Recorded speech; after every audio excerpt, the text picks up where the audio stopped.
Ladies, gentlemen, and distinguished guests, as a member of the organizing committee for the International Conference on Biodiversity and Sustainable Energy Development, I was asked to comment on the role of socio-ecological studies to the conservation of biodiversity. Perhaps we can still consider conservation biology to be young and a growing field, this term having been introduced to the world by Bruce Wilcox and Michael Sewell only a little more than 30 years ago. In the 1980s, generated much interest in conservation biology, and many universities around the world developed some of the first classes of conservation centers to champion the mission of saving biodiversity. In 1982, Wilcox presented us with a definition of biodiversity that focused on the variety of life forms, and the role of conservation biology was to preserve biodiversity. When I took my first conservation biology course, I was only able to find a small paragraph in the class textbook that addressed the role of people in conservation biology. Among the concepts of themes of population viability analysis, rare species, landscape ecology, preserving genetic diversity, and other such terms, there was no discourse on how people and the natural world interacted, or more specifically, how conservation programs are dependent on people as stakeholders of implementing conservation biology programs.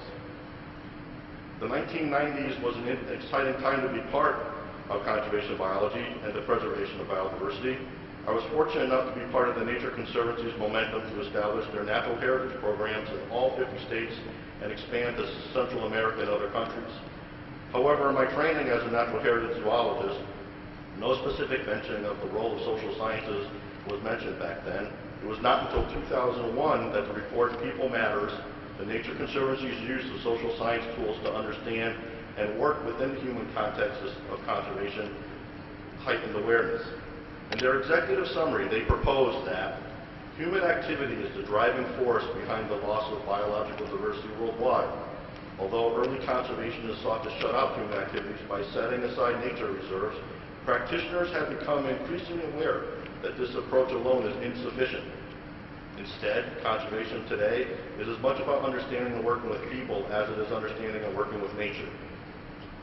Having combined my passions for biology and social sciences in 1998 with the completion of my PhD in anthropology, I was enthralled that such recognition of socio-ecological roles in biodiversity had finally become recognized.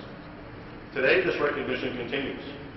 In a recent article, Sorting Out Roles and Defining Divides, Social Sciences at the World Conservation Congress by Welch, Levine, and Campbell in 2010, they reviewed the role of socio-ecological approaches and recognized the great growth of the scientific community emphasizing the need for interdisciplinary studies that involve both the natural and social sciences and conservation.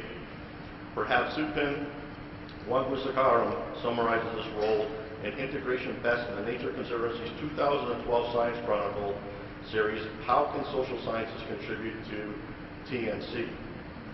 Social scientists are well suited to helping the Conservancy with the following: understanding local needs, values, ecological knowledge, and situations, adding a human dimension to conservation action planning and program project design, answering questions about how our work has impacted or may potentially impact people, identifying and determining how to collaborate, and identifying pilot projects or programs that serve as concrete examples of work that integrates human well-being and conservation. The balance of human well-being and conservation is an important point. People are the creators of conservation programs. People implement initiatives to preserve biodiversity in the land supporting it, and people may be affected socially and culturally by conservation management programs. Conservation management is dependent as much on the role of people and must now recognize this role as it does for plants, animals, habitat preservation.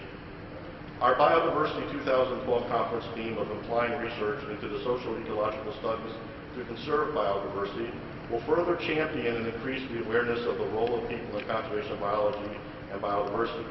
Each scholar presenting at this conference shares a particular environmental, ethical worldview towards the natural world and science. Through their presentations, they will further enhance our scientific understanding and therefore contribute to preserving all forms of life. Thank you on behalf of the organizing committee. Welcome to the conference.